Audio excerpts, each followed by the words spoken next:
Guys, I'm Pixel. I'm going to be doing a very quick guide on how I made my reversible apple earmuffs. Okay, now starting off with materials, you do not need much. You just need a hook size between 4.25 up to 5, maybe 5.25 millimeter hook. Now the reason why you don't want it too small is because it might be like too tight and end up too small. Like if that's what you prefer for your earmuffs, okay. But the recommended size for yarn is 0.4. But you don't want it to be too big too, because then it might like take up your whole head if you're using a huge hook to do this as well. Okay, so my apples are about 3.5 inches between there, both of them, and then my straps are about 17 inches. These are definitely do it at however much you prefer. For the headband, it's about 10 to 11 inches. This is how it fits on me. Okay, this is without me like stretching it, pulling it. This is how it looks. So for patterns on where you can find like these parts for the earmuffs, for the apples, I just use my own granny square pattern. You can basically use any apple pattern, like flat apple or any apple granny square pattern, and just stop like after you make the apple. Don't do the rest of the granny square. I used my tutorial of course. It has the same stem and leaf as well, and then you make 2 of the apples, and then optional you can stuff them. I kind of stuffed mine with scrap yarn so it's a little plump, and then I sewed it together. And after I sewed them together, I sewed on my headband, this long strap. I don't know. But the strap is pretty easy too. It's just like a rectangle panel. Like it's just 5 half double crochet with my hook all the way down. Okay, so that's how I do the headband part. It's like you start out chain 6, half double crochet 5, chain 1, half double crochet 5, chain 1, half double crochet 5, for as many rows as you'd like. I don't know, I forgot how many rows I did. If you guys want to count. You guys don't have to. So for the sides, I also see people who like also do the sides. You're basically just going to chain 1 on the side of that panel. Okay, you're not gonna like go around, like after you're done with the panel you're gonna like go around. No, you're gonna start with new yarn and go into it to the sides. You haven't sewn anything yet, okay? Just remember that. And when you're when you're like single crocheting on the sides of that panel, you're going to want to like make a pretty good guess of where you need to put your single crochets. Sorry. Like say I'm starting here with my new yarn, my leaves. Say I'm starting here and then I go all the way over here. No, you can't do that, because that's just gonna kind of cause it to cave in as if it was a decrease, but you don't want that. You want to do like 1 stitch, 2 stitch, 3 stitch, 4 stitch, 5 stitch. Okay, even if you have to add a couple of increases, you don't want too many increases either, because that might make it ruffle.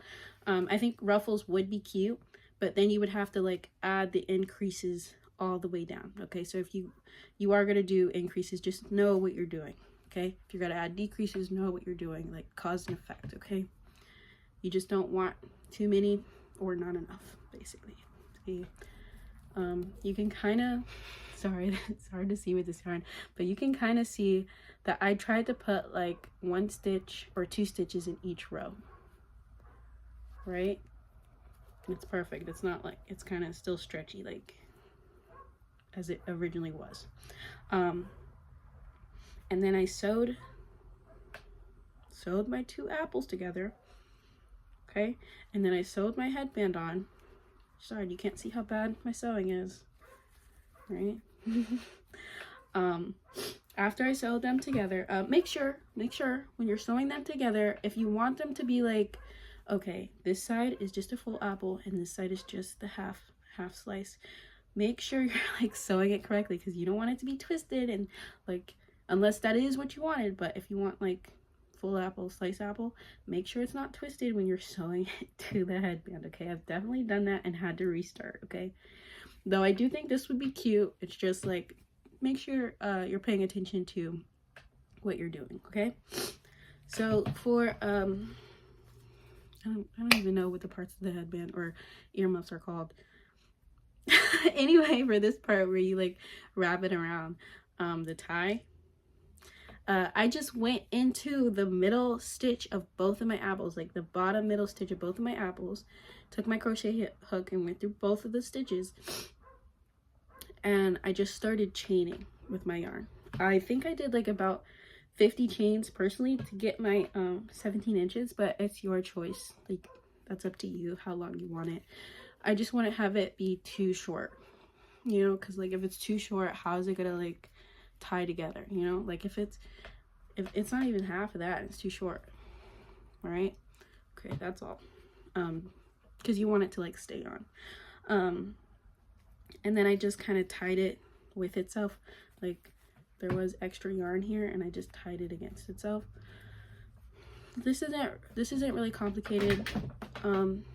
Like I said, you could just kind of find patterns all over YouTube. Ways that I would wear it, I have a video like this actually, like 4 styles I wear it, but you could wear it directly on your ears.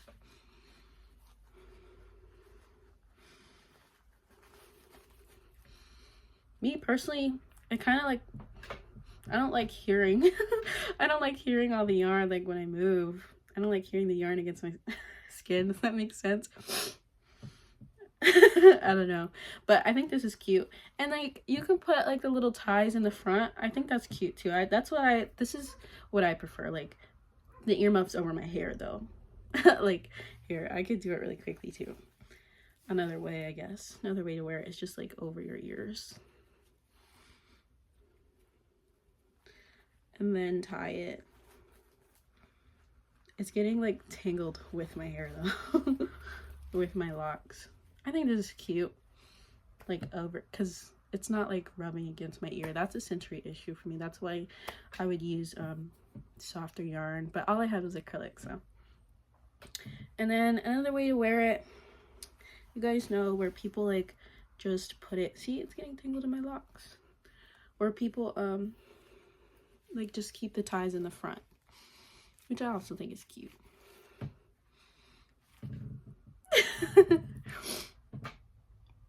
It looks cute. Okay. And